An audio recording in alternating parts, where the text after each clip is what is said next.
10-12 বছর বয়স হয়ে গিয়েছে, অটিজম বাচ্চা, এখনও নিজের জামা নিজে পরতে পারে না। এরকম সমস্যায় ভুগছেন? আসলে কি তাকে শেখাতে পারবেন কি না?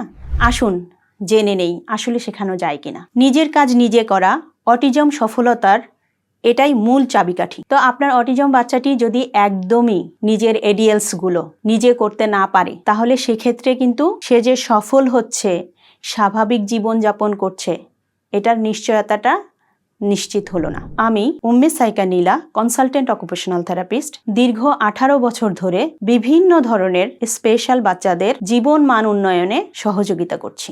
তাদেরকে ফাংশনালি ইন্ডিপেন্ডেন্ট করার জন্য কাজ করে যাচ্ছি। খুবই রিসেন্ট একটা ঘটনা। আমার কাছে একটি বাচ্চা নিয়ে বাবা মা এসেছেন এবং বললেন আমার শিশুটি বেশ 2-3 বছর বা তারও বেশি হবে যে স্পেশাল স্কুলে যাচ্ছে।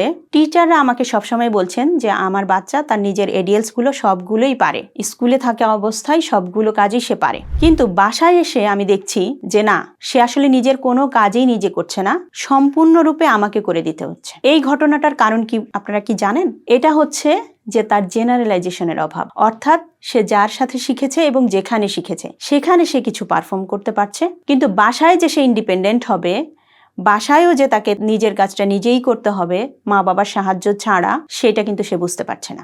এখানে অনেকগুলো স্টেপ আছে, স্টেপ বাই স্টেপ প্রসেসেই কিন্তু তাকে তার জামা কাপড় পরাতে ইন্ডিপেন্ডেন্ট করতে হয় এবং তারপরে কিন্তু আস্তে আস্তে তাকে জেনারেলাইজেশনও করাতে হয়। তো সে যখন শিখছে কাজটা, সেক্ষেত্রে কিভাবে আমরা শুরু করে থাকি, যেটা হচ্ছে যে তার আগে পরিচিত হওয়া, তার জামা কোনটা, প্যান্ট কোনটা, সেগুলো কিভাবে পরতে হয়, পরার কারণ কি, হ্যাঁ, এই সমস্ত বিষয়ে তাকে আগে অ্যাওয়ারনেসটা দেওয়া এবং তার সাথে তার সেই পোশাকগুলোর পরিচয় করিয়ে দেওয়া। তারপরের স্টেপে কিন্তু আস্তে আস্তে তাকে প্র্যাকটিস করানো, একদম অ্যাকচুয়াল প্র্যাকটিস, যে সে যেন পরতে পারে, কোন জামাটা কিভাবে পরবে, আগে ডান হাত দিবে নাকি বাম হাত দিবে, জামাটা কি উল্টা আছে নাকি সোজা আছে, এগুলো তাকে শেখাতে হবে। প্লাস তাকে পড়াটা কিন্তু কন্টিনিউয়াস প্র্যাকটিসের ব্যাপার, মানে সে যখন স্টেপগুলো ফলো করবে, সেই স্টেপগুলোর ভিতরে যেই স্টেপটা শুরু করা হবে সেই স্টেপে তাকে 10-12 বার করে প্র্যাকটিস করানো এভরিডেতে, যেন সে কনফিডেন্সটা যেন সে পায়। ওই স্পেসিফিক ওই অ্যাক্টিভিটির উপর ফোকাস করেই কিন্তু তাকে প্র্যাকটিসটা করাতে হবে।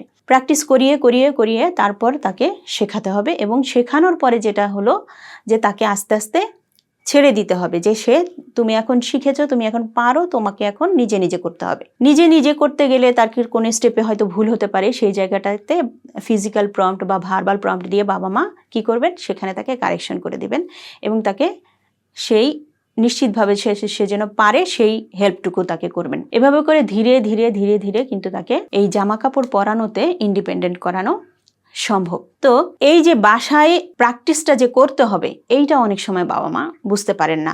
বাবা মা যেটা বুঝতে পারেন যে ঠিক আছে ওই স্কুলে যায়, স্কুলে করে, তাহলে তো পারেই, হ্যাঁ, কিন্তু বাসায়ও যে তাকে আলাদাভাবে এই প্র্যাকটিসটা করাইতে হবে, এই জন্য যে তার জেনারেলাইজেশন হয়নি, সে যেন নিজে যেন এসে আবার প্র্যাকটিস করে, মায়ের সাথে সে প্র্যাকটিস করলে কিন্তু এখানেও সে আস্তে আস্তে নিজে নিজে পারফর্ম করাটাও শিখে যাবে। তো এইভাবে করে এই জিনিসটাকে মাথায় রেখে কিন্তু কাজগুলো করতে হয়। তো আমরা আইএনডিআর এ যেটা করতে পারি, যে এই ধরনের বাচ্চাকে যদি আমাদের কাছে নিয়ে আসা হয়, সে 10-12 বছর হোক আর 15 বছর হোক, তাহলেও কিন্তু আমরা তাকে তার নিজের যে এডিএলসগুলো আছে, নট অনলি শুধু জামা কাপড় পরানো, তার ব্রাশ করা, তারপর ওয়াশরুমে যাওয়া, খাবার দাবার নিজে খাওয়া, প্লাস তার যতগুলো অ্যাক্টিভিটিস অফ ডেইলি লিভিংস আছে, এডিএলস আছে, যেটা তার সেলফ কেয়ার, যেটা তার নিজে নিজে করা উচিত, অন্য কারো সাহায্য ছাড়া করা উচিত, সেই সবগুলো কাজেই কিন্তু আমরা ধীরে ধীরে ধীরে ধীরে তাদেরকে এইভাবে শিখিয়ে কনসিস্টেন্টলি ইন্ডিপেন্ডেন্ট করতে পারি। এর পাশাপাশি আমাদের মা বাবার সাথে অ্যাডভাইসও দেওয়া থাকে যে তারা বাসায় কোন অংশটা এখন শুরু করবেন এবং কতটুকু যাওয়ার পরে পরের অংশটা করবেন। এভাবে কিন্তু তাদেরকে আস্তে আস্তে সেই এডুকেশনটাও কিন্তু আমরা, ট্রেনিংটাও কিন্তু দিয়ে থাকি। এডুকেশন প্লাস ট্রেনিং একসাথে তাদেরকে দেয়া হয়। তো ধীরে ধীরে এই কাজগুলো শিখতে পারে। হ্যাঁ, এই বয়সের বাচ্চাদের অনেক সময় সোশ্যাল ইমোশনাল প্রবলেম অনেক বেশি থাকে প্রায়, তারপরে তাদের যেহেতু এটা পিউবার্টি, সেই জন্য তারা অনেক সময় বিহেভিয়ার সমস্যাও থাকে।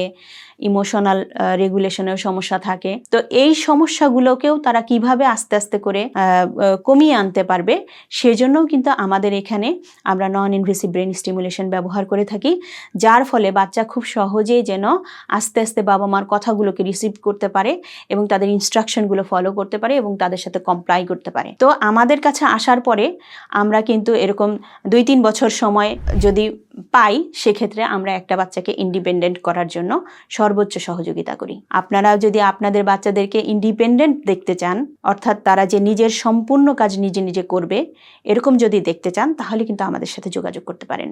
নিচের বাটনে ক্লিক করে একটা অ্যাপয়েন্টমেন্ট কনফার্ম করবেন এবং আমাদের সার্ভিস নিলে নিশ্চয়ই আপনারা উপকৃত হবেন।